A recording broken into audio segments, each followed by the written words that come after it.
Daily current affairs session में आपका स्वागत है। आज हम बात करेंगे 20 और 21 जनवरी के प्रमुख न्यूज। हम आशा करते हैं आपको वीडियो पसंद आएगा।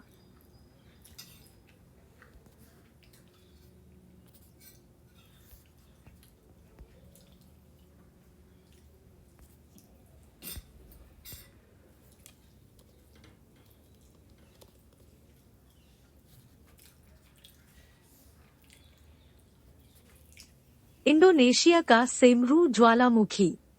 हाल ही में इंडोनेशिया के पूर्वी जावा प्रांत में स्थित सेमरू ज्वालामुखी में विस्फोट हुआ है। इंडोनेशिया में स्थित अन्य ज्वालामुखी जिनमें मेरापी ज्वालामुखी जावा और सिनाबंग ज्वालामुखी सुमात्रा शामिल हैं, में कुछ समय पूर्व ही विस्फोट हुआ था। प्रमुख बिंदु। सेमरू ज्वालामुखी। सेमरू, जिसे द ग्रेट माउंटेन के रूप में भी जाना जाता है, जावा का सबसे उच्चतम ज्वालामुखी शिखर है तथा सर्वाधिक सक्रिय ज्वालामुखियों में से एक है। इसमें अंतिम बार दिसंबर 2019 में विस्फोट हुआ था। इंडोनेशिया में विश्व के सक्रिय ज्वालामुखियों की सर्वाधिक संख्या होने के साथ साथ इसके पैसिफिक रिंग ऑफ फायर में अवस्थित होने के कारण यहाँ भूकंपीय उथल-पुथल का खतरा भी बना रहता है। सेमरू ज्वालामुखी भी सुंडा प्लेट, यूरेशियन प्लेट का हिस्सा के नीचे स्थित इंडो-ऑस्ट्रेलियाई प्लेट के उपभाग के रूप में निर्मित द्वीपीय चाप का हिस्सा है। यहाँ निर्मित खाई को सुंडा खाई के नाम से जाना है। जावा खाई इसका प्रमुख खंड भाग है। Pacific ring of fire. Ring of fire, जिसे सरकम पैसिफिक बेल्ट के रूप में भी जाना जाता है, सक्रिय ज्वालामुखियों और लगातार आने वाले भूकंपों के कारण प्रशांत महासागर में निर्मित एक मार्ग है। यह प्रशांत, कोकोस, भारतीय, ऑस्ट्रेलियाई, नाज़का, उत्तरी अमेरिकी और फिलीपीन प्लेट्स सहित कई टेक्टोनिक प्लेटों के मध्य एक सीमा का निर्धारण करती है। द्वीपीय चाप। ये तीव्र ज्वालामुखीय और भूकंपीय गतिविधि तथा ओरोजेनिक पर्वत निर्माण प्रक्रियाओं से जुड़े समुद्री द्वीपों की लंबी घुमावदार श्रृंखलाएं हैं। एक द्वीपीय चाप में सामान्यतः एक लैंड मास या आंशिक रूप से संलग्न उथला समुद्र शामिल होता है। उत्तल क्षेत्र के साथ हमेशा एक लंबी, संकीर्ण गहरी गर्त खाई विद्यमान होती है। समुद्र के इन गहरे क्षेत्रों में सबसे बड़ी एवं गहरी महासागरीय गर्त पाई जाती है, जिसमें मारियाना, दुनिया की सबसे गहरी खाई, और टोंगा गर्त शामिल हैं। भूगर्भिक विशेषता के इन प्रारंभिक उदाहरणों में अलेउतिनलास्का गर्त और कुरील कामचटका गर्त शामिल हैं। पश्चिमी विक्षोभ। भारत मौसम विज्ञान विभाग, इंडिया मीटियोरोलॉजिकल डिपार्टमेंट के अनुसार पश्चिमी विक्षोभ के कारण शीघ्र ही हिमालय क्षेत्र के प्रभावित होने की संभावना है। विक्षोभों के परिणाम स्वरूप जम्मू के मैदानी इलाकों में हल्की से मध्यम बर्फबारी और बारिश हो सकती है। प्रमुख बिंदु। पश्चिमी विक्षोभ को भूमध्य सागर में उत्पन्न होने वाले एक बहिरुष्ण उष्णकटिबंधीय तूफान के रूप में चिह्नित किया जाता है, जो एक निम्न दबाव का क्षेत्र है तथा उत्तर पश्चिम भारत में अचानक वर्षा, बर्फबारी और कोहरे के लिए जिम्मेदार है। पश्चिमी विक्षोभ का अर्थ इसके नाम में ही निहित है। पश्चिमी विक्षोभ की दिशा पश्चिम से पूर्व की ओर होती है। ये हाई अल्टीट्यूड पर पूर्व की ओर चलने वाली वर्स्टली जेट धाराओं के साथ यात्रा करते हैं। विक्षोभ का तात्पर्य विक्षुब्ध क्षेत्र या कम हवा वाले दबाव क्षेत्र से है। प्रकृति में संतुलन मौजूद है, जिसके कारण एक क्षेत्र में हवा अपने दबाव को सामान्य करने की कोशिश करती है। बहिरुष्ण कटिबंधीय तूफान शब्द में तूफान कम दबाव के क्षेत्र को संदर्भित करता है तथा अतिरिक्त उष्णकटिबंधीय का अर्थ है उष्णकटिबंधीय के अतिरिक्त। चूंकि पश्चिमी विक्षोभ की उत्पत्ति उष्णकटिबंधीय क्षेत्र से बाहर होती है, इसलिए बहिरुष्ण कटिबंधीय शब्द उनके साथ जुड़ा हुआ है। पश्चिमी विक्षोभ का संबंध उत्तरी भारत में वर्षा, बर्फबारी और कोहरे से जुड़ा हुआ है।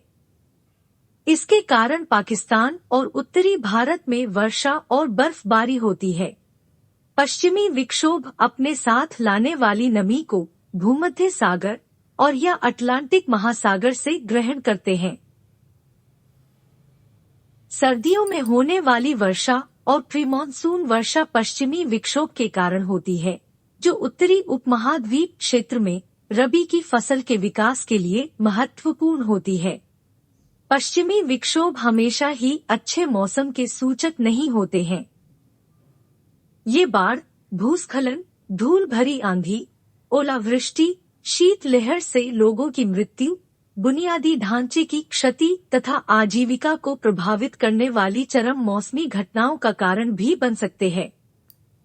पश्चिमी विक्षोभ के संदर्भ में विशेषज्ञों की राय उत्तराखंड में आई वर्ष 2013 की बाढ़ के संबंध में अलग है, जिसमें 3 दिनों तक लगातार वर्षा के बाद 5000 से अधिक लोग मारे गए थे।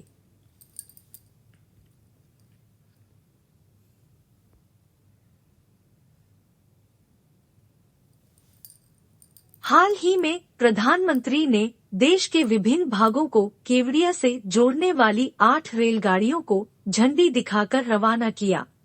इन रेलगाड़ियों के चलने के बाद देश के विभिन्न क्षेत्रों से केवड़िया का निरंतर संपर्क स्थापित हो जाएगा।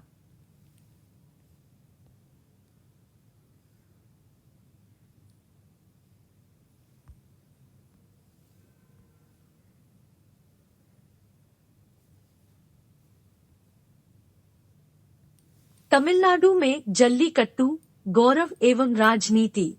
संदर्भ: कुछ समय पश्चात तमिलनाडु में विधानसभा चुनाव होने वाले हैं और राजनीतिक दलों का ध्यान पोंगल उत्सव तथा सांडों पर काबू पाने वाले पारंपरिक खेल जल्लीकट्टू की आकर्षित हो रहा है। जल्लीकट्टू क्या है? यह सांडों पर काबू पाने वाला एक पारंपरिक खेल है जो मदुरै, तिरुचिरापल्ली, थेनी, पुदुक्कोट्टी और डिंडीगुल जिलों में लोकप्रिय है। इस क्षेत्र को जल्लीकट्टू पट्टिका अथवा जल्लीकट्टू बेल्ट भी कहा जाता है। जल्लीकट्टू को जनवरी के दूसरे सप्ताह में तमिलनाडु के फसली त्योहार पोंगल के दौरान मनाया जाता है।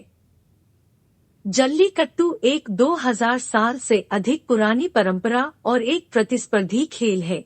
साथ ही इसमें सांडों के मालिकों को भी सम्मानित किया जाता है।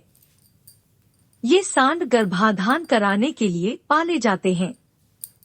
यह एक हिंसात्मक खेल है जिसमें प्रतियोगी पुरस्कार जीतने के लिए सांडों पर काबू पाने की कोशिश करते हैं। यदि वे इसमें असफल हो जाते हैं तो सांड का मालिक विजयी घोषित किया जाता है। तमिल संस्कृति में जल्लीकट्टू क्यों महत्वपूर्ण है? जल्लीकट्टू के लिए कृषक समुदाय द्वारा अपने शुद्ध नस्लों के सांडों को संरक्षित करने का एक पारंपरिक तरीका समझा जाता है। संरक्षणवादियों और किसानों का तर्क है, अक्सर कृत्रिम प्रक्रिया द्वारा पशु प्रजनन कराए जाने के ज़माने में जल्लीकट्टू इन नर पशुओं के संरक्षण का तक तरीका है, क्योंकि ये जानवर यदि जुताई के काम नहीं आते हैं तो इनका उपयोग केवल मांस के लिए किया जाता है।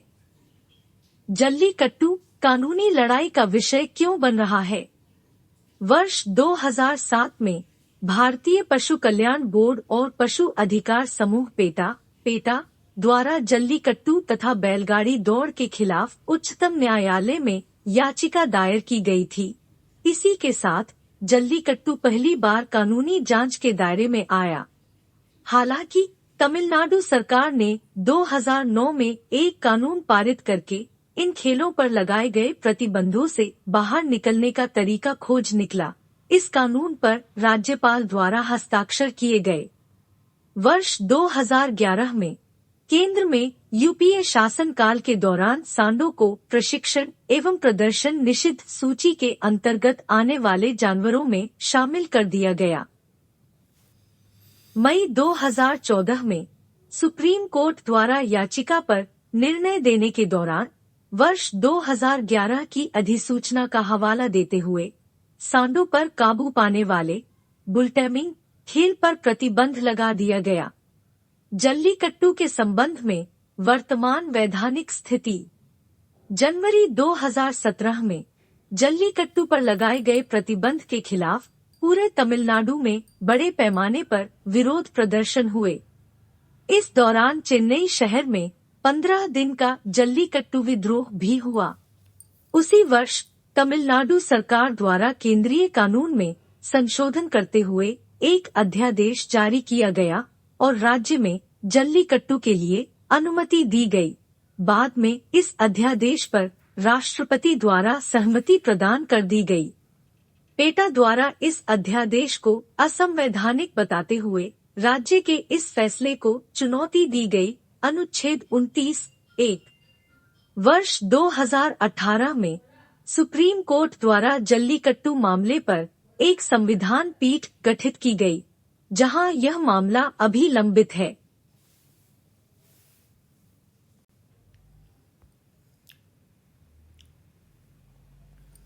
दुस्साध्य 4 देश कौन से हैं और इनमें भारत को क्यों शामिल किया गया है? रूस, तुर्की, सऊदी अरब और भारत को दुस्साध्य 4 डिफिकल्ट 4 देश का नाम दिया गया है। इन देशों में नागरिकों के पास अपने अधिकारों के लिए लड़ने की क्षमता नहीं है। इस वर्गीकरण को ब्रिटेन के एक सदी पुराने नीति संस्थान चैथम हाउस द्वारा किया गया है। इसे royal institute of international affairs के नाम से भी जाना जाता है। संदर्भ: हाल ही में चैथम हाउस द्वारा ब्रेक्सिट के बाद ब्रिटेन की भावी विदेश नीति का खाका पेश करने वाली एक रिपोर्ट प्रकाशित की गई है। ग्लोबल ब्रिटेन, ग्लोबल ब्रोकर शीर्षक वाली इस रिपोर्ट में यूनाइटेड किंगडम के लिए भविष्य के मार्ग की एक सुस्पष्ट रूपरेखा प्रस्तुत की गई है। रिपोर्ट में भारत को इस प्रकार की श्रेणी में वर्गीकृत किए जाने का कारण भारत की घरेलू राजनीतिक घटनाओं की प्रत्यालोचना के कारण इसे दुस्साध्य 4 देशों की श्रेणी में शामिल किया गया है।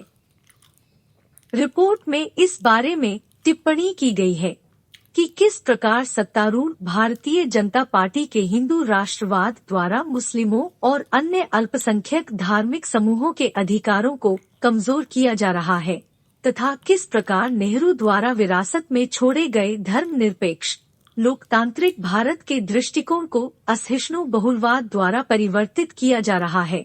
यह चिंताजनक स्थिति उत्पन्न कर रहा है। भारत एक उदार लोकतंत्र का प्रतिकूल समर्थक है। भारत का अन्य देशों द्वारा मानवाधिकारों के हनन के बारे में अस्पष्ट नजरिया है और इसका पश्चिमी समूहों में शामिल होने का विरोध करने संबंधी एक लंबा और सिलसिलेवार रिकॉर्ड है।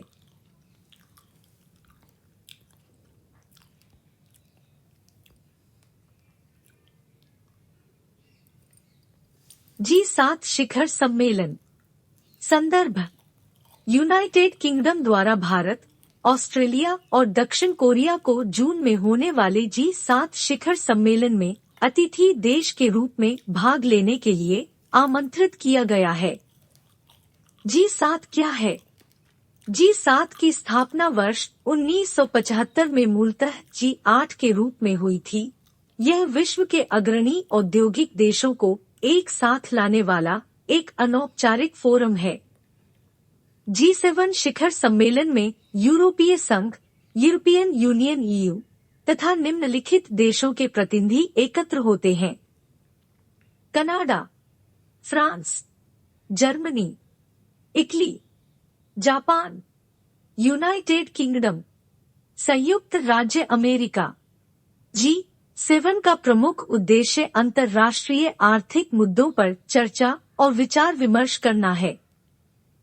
समय समय यह आर्थिक मुद्दों पर विशेष ध्यान देने के अलावा अन्य वैश्विक समस्याओं का समाधान करने के लिए सहमति से कार्य करता है। G7 का G8 में रूपांतरण। वर्ष 1998 में रूस को औपचारिक रूप से G7 समूह में एक सदस्य के रूप में सम्मिलित किया गया था। इसके पश्चात G7 समूह G8 में परिवर्तित हो गया। वर्ष 2014 में रूसी राष्ट्रपति व्लादिमीर पुतिन द्वारा पूर्वी यूक्रेन में रूसी सैनिकों की तैनाती तथा क्रीमिया पर कब्जे को लेकर अन्य G8 राष्ट्रों ने इन कार्यवाहियों की कड़ी आलोचना की।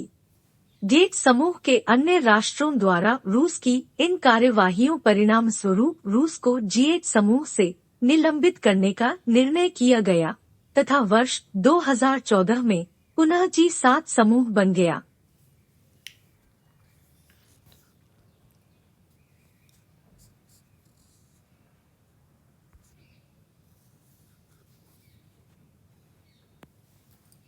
Indian star टोरटोइज। हाल ही में आंध्र प्रदेश से ओडिशा को तस्करी किए जा रहे इंडियन स्टार टोरटोइज को जब्त किया गया है। प्रमुख बिंदु। आवास। इंडियन स्टार टोरटोइज भारतीय उपमहाद्वीप में विशेष रूप से भारत के मध्य और दक्षिणी हिस्से में पाया जाता है। इसके अलावा यह पश्चिमी पाकिस्तान और श्रीलंका में भी पाया जाता है। संरक्षण स्थिति। वन्य जीवन संरक्षण अधिनियम 1972 की अनुसूची 4 में शामिल। अनुसूची 4 इस सूची में उन प्रजातियों को शामिल किया गया है जो लुप्त प्राय नहीं हैं। इसमें संरक्षित प्रजातियों को शामिल किया जाता है, लेकिन किसी भी उल्लंघन के मामले में दंड का प्रावधान अनुसूची 1 और अनुसूची 2 की तुलना में कम है। वन्य जीवों और वनस्पतियों की संकटापन्न प्रजातियों के अंतर्राष्ट्रीय व्यापार साइट्स पर कन्वेंशन परिशिष्ट। IUCN स्थिति सुभेदे।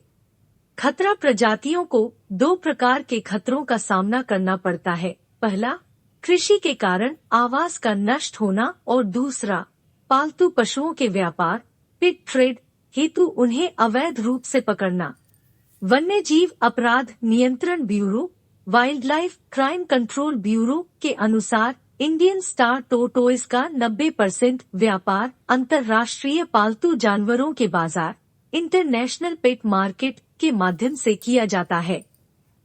यदि इंडियन स्टार टोरटोइज की तस्करी इसी गति से जारी रही तो वर्ष 2025 तक इनकी संख्या में 30% से अधिक की गिरावट देखी जा सकती है।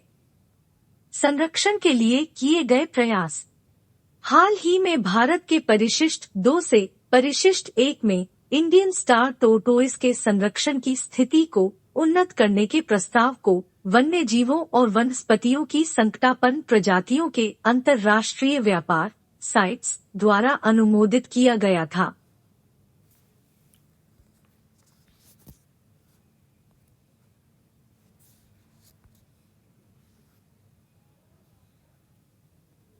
नेताजी के जन्म दिवस को पराक्रम दिवस के रूप में मनाया जाएगा।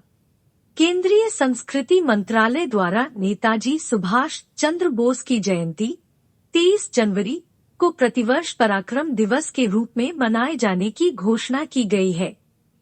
23 जनवरी 2021 को सुभाष चंद्र बोस की 125वीं जयंती मनाई जाएगी। नेताजी सुभाष चंद्र बोस के बारे में।